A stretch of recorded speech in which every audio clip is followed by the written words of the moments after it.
if they decide to start impeachment proceedings tomorrow against Trump, and I said, this is horse, you would say, Rob, wait, hold your horses. That's what you would say? No, because they have a history of being terrible. Right. Now you see but the Trump point, doesn't right? have any. Today's going to be one of those days where I intuitively know that a huge portion of my audience ain't going to like my take. And it's not that I don't respect the opinions of my audience. I immensely do.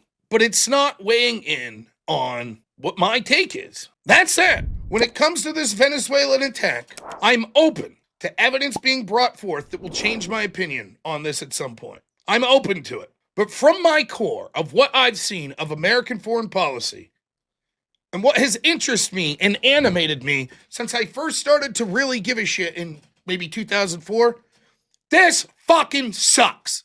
The same me that protested the Iraq War, the same me that protested bombing Syria, the same me that protested what the fuck we were doing for 20 years in Afghanistan, the same me that protested and was against us bombing Libya is the same me that exists today, and it hasn't changed just because the name of the guy is Trump that's doing it. That statement is true, even if it turns out easy peasy, done in an hour, no U.S. lives lost, great, Maduro arrested. Is this what I want? When the next Democrat takes over and they decide that they're going to bomb fucking Poland because they're populist right wing, as long as it's accomplished in an hour, cool.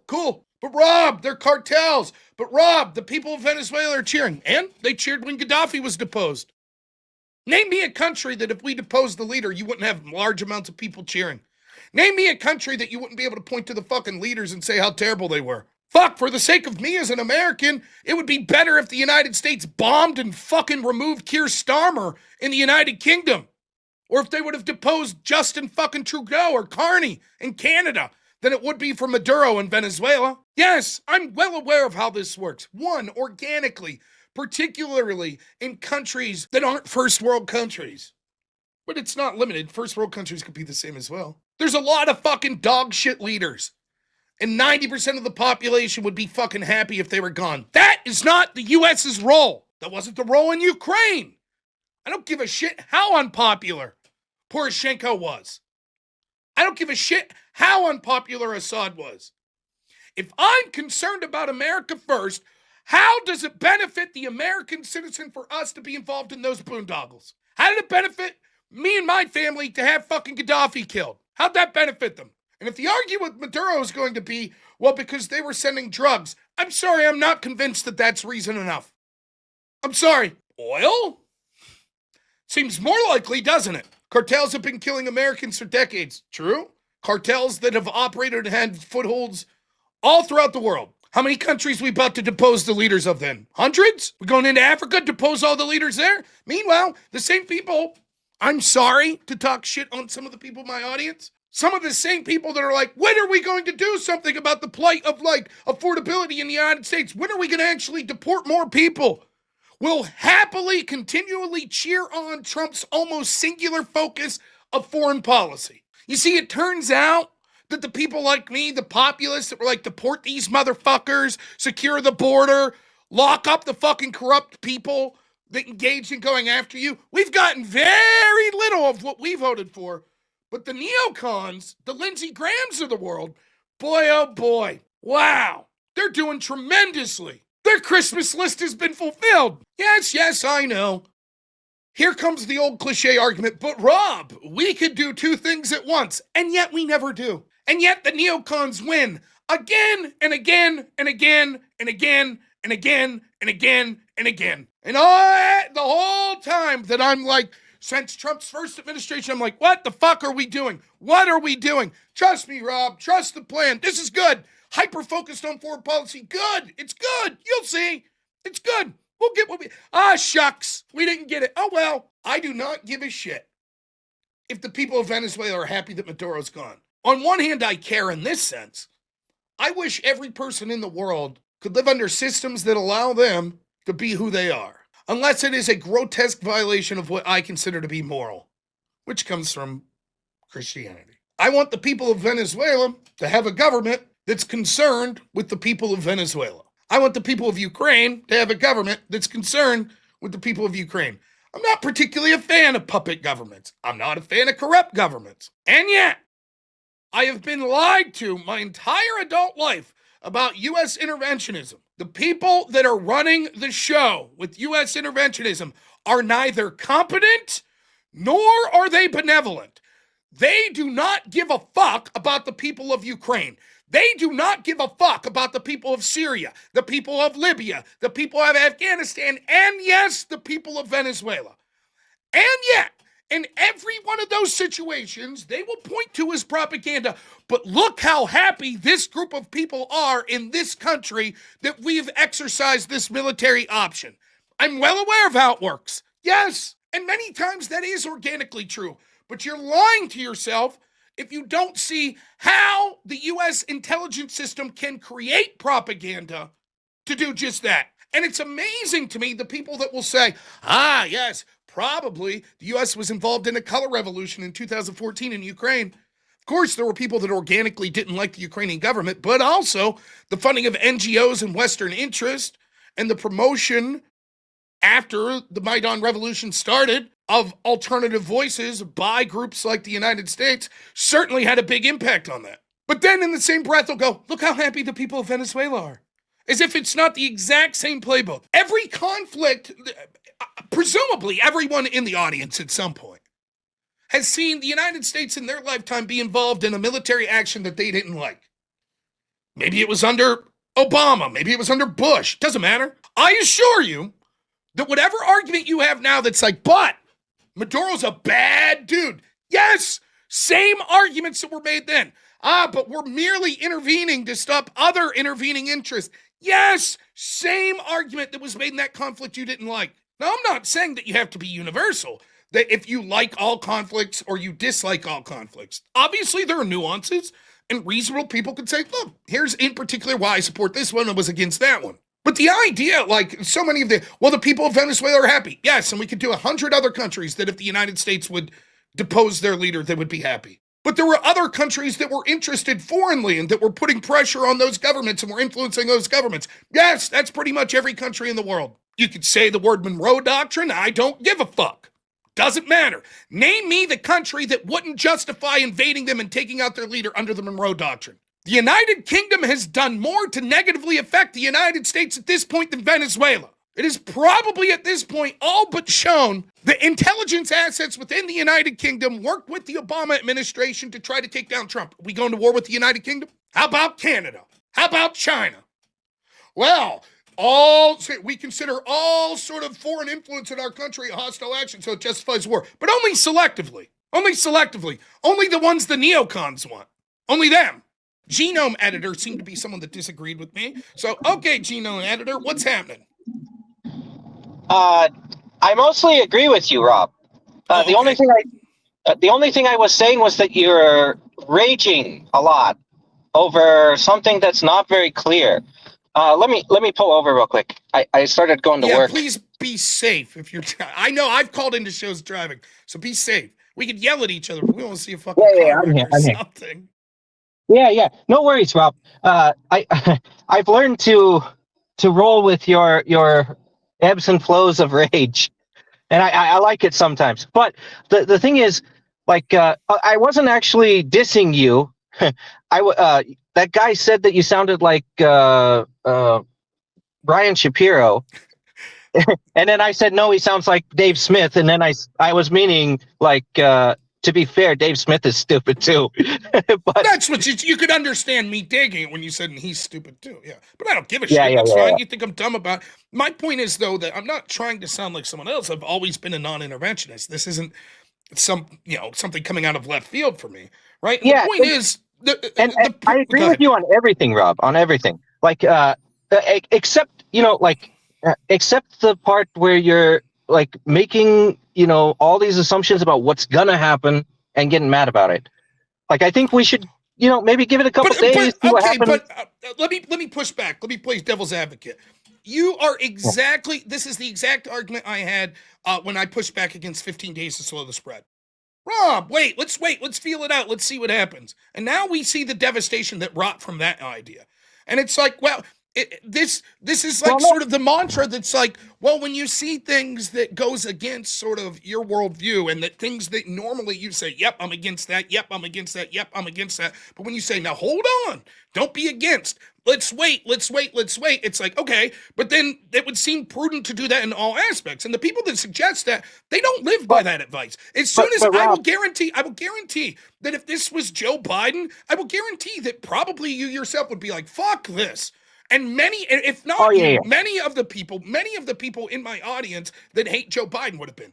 But with Trump, it's like, now, come on now, Rob. And no one had a problem with my passion. Now, in retrospect, it's like, we're glad that there was someone like Rob that was out there screaming to the heavens during the lockdowns what a fucking disaster it was. But in real time, many of those same people that are happy that I was passionate were saying, Rob, come on, calm down now. 15 days to slow the spread. It's not the end of the world. I got the receipts. The website's now defunct. This place, above top secret, right? All these constitutional conservatives that I dealt with all the time, they're giving me shit. Why are you so upset, Rob? Trust us, bro. Just 15 days to slow the spread. Know what they were saying 3 years later? Yeah, you were right, Rob. You were absolutely right. And yet, in real time, they were like, hey, come on, hold your breath. Don't get fired up over this. What I see is the problem is, your rationale may be prudent. It may be prudent to say always withhold judgment on all issues until we get more details. Okay, then explain to me why that's what I should do here and only here. Yeah. Okay. So with the 15 days to slow the spread, okay, and also I'll say that basically everyone who's disagreeing with you on this point was also against 15 days to slow the spread, like me, right? But, so then you wait, why? What, you didn't know what was going on? How much did you know about the virus? You didn't know. Why would you rush to judgment? Why would you get so upset? Well, I don't understand. That seems nonsensical. Why would you do that? I'll explain. Because the 15 days to slow the spread was the bad thing, whereas this is potentially a bad thing. No. Right? No. How do you know? If it turns out that it would have turned out that the virus was 100 times as lethal, do you think there's ever a potential from when lockdowns could be something that was good? No, absolutely not. You're wrong. So just to be clear, no, I'm right about that. Okay, so just to be clear, I'll explain. If Venezuela tomorrow launched a dirty bomb on New York City that had a viral contagion that had a 95% lethality, would you be for quarantining New York City? Or would you say, nope, we could never do that, and thereby ensuring that the virus spread to the United States and killed hundreds of millions? You would say no quarantine, no lockdown? Yeah, quarantining a city against like going out to other cities is completely different from quarantining people in their homes. That's a lockdown, isn't it? Now wait, let me put my left-wing hat. Who said quarantine completely in your homes? Is that what Trump suggested? Is that what DeSantis was doing? Completely quarantine in your homes? And everybody in New York City that got hit with the dirty bomb and wanted to escape would be screwed over, right? It would be bad for them. Right. So when you tell the entire country, we're going to do this to everyone, of course there's a post hoc justification. The reason that it's okay to have hot takes initially on one issue is because that issue was right to have the hot take. But the reason it's not okay to have the hot take now is because it's wrong. No, that's what you're in effect saying. What they were doing was lockdowns bad, obviously bad. Attacking Venezuela good. And so therefore you can have a hot take on lockdowns being bad initially, even if we don't have all the details. But when it comes on attacking Venezuela, which is good, then no, you can't have a hot take. I'm not saying attacking Venezuela is good. I'm saying that attacking Venezuela is not inherently bad. And I want to find out whether it's good or bad. That some forms of lockdowns isn't always inherently bad. No, lockdowns are inherently bad. That's even in your example, it's bad for everybody in New York. Okay. Okay. Lockdowns are inherently bad. Were there troops on the ground there? What's that? Were there troops on the ground in Venezuela? What do you mean? Last night, were there troops on the ground in Venezuela from the United States? Oh, yeah, they had to have been. Is that good? It's not inherently bad to have troops on the ground in an enemy country. That's been talking shit. Putting troops, it's bad for them. They're in harm's way, which they weren't the day before. Right? Well, no, I don't agree with that. You don't think?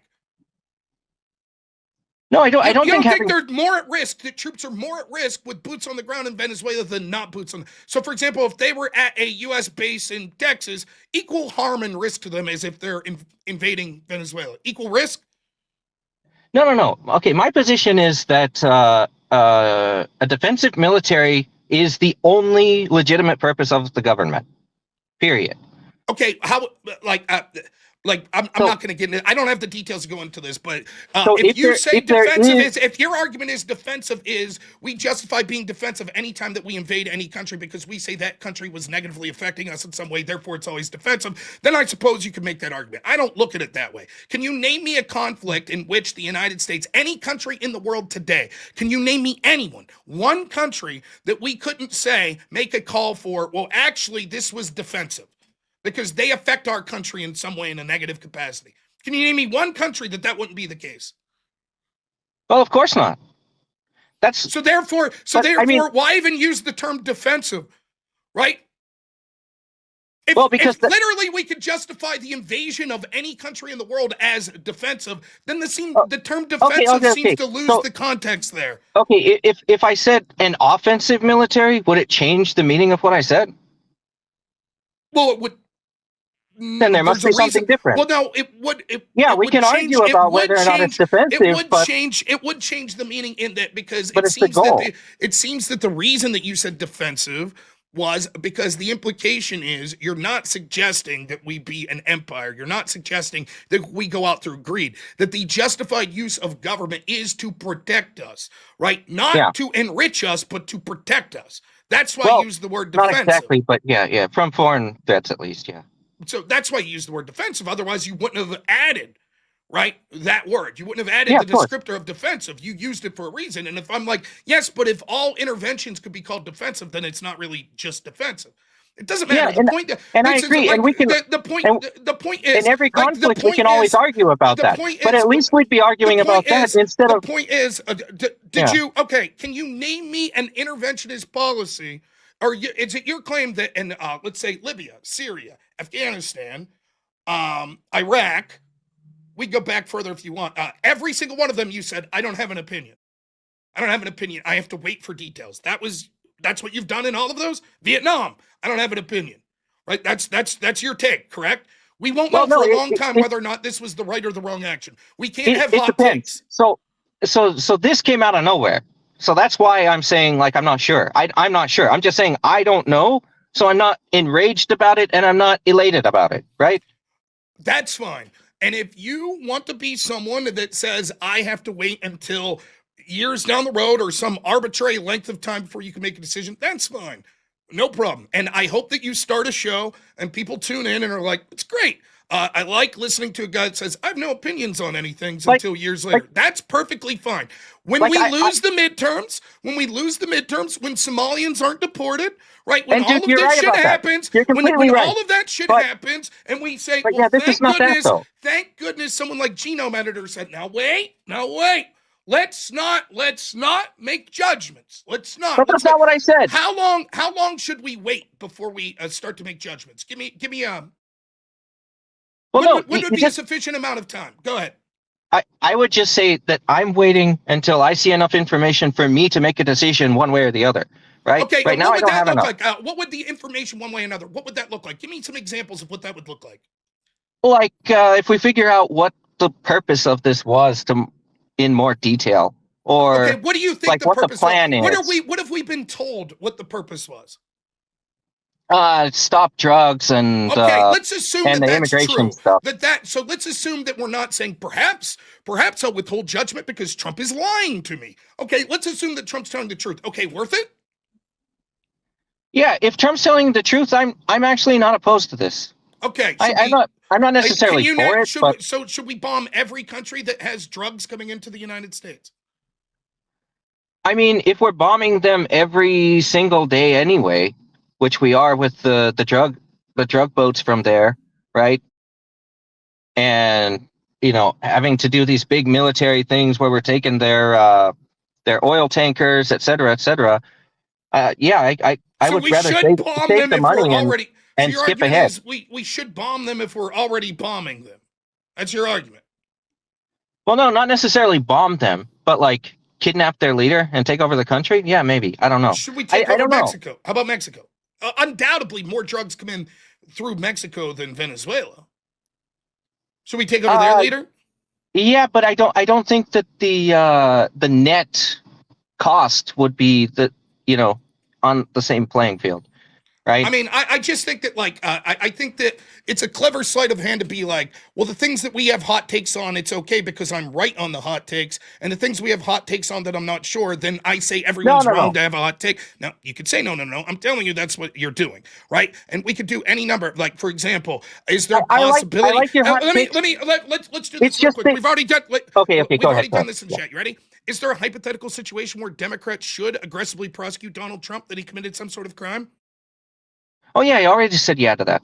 Okay, so therefore, you would say if they decide to start impeachment proceedings tomorrow against Trump, and I said this is horseshit, you would say, Rob, wait, hold your horses. That's what you would say?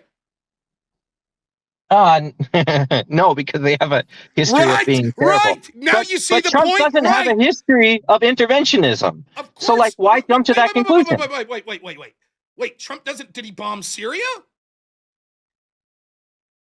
Yes. Did he put boots on the ground in Syria? What's the matter? So? Well, but I mean, that was your history of distinction. interventionism. Did he bomb Iran? Is he funding Ukraine? Well, yeah, but I mean, look at what happened with Iran. Like, I mean, you were this mad then too, and I mean, I'm just saying. Like, I get it, and I also agree that you can have a hot take about this. It's just that you're then spiraling into like Trump is terrible, and I mean the Democrats are worse no matter what. So I mean, that's the real truth. At some point, now look, and that's the meat of it. And I got to let you go here. I do appreciate it, yeah. Jim. I do, but that's the meat of it. The meat of it is you can never criticize Trump because Democrats are worse. That's the meat of it. And then what happens is this guy that we have an opportunity to actually influence more than any other president in my lifetime, someone who's willing to listen to his base. Constantly, I'm told by people, trust the plan. We have to. Democrats are worse. And so now the aggressive hyper-focus on foreign policy will become what this administration's known for. The domestic issues back home won't. Lindsey Graham wins. Mark Levin wins. Foreign policy neocons for the win. They get everything they want. And all the while, when I protest this, people will say, yeah, but the Democrats are worse. I agree. The Democrats are worse. And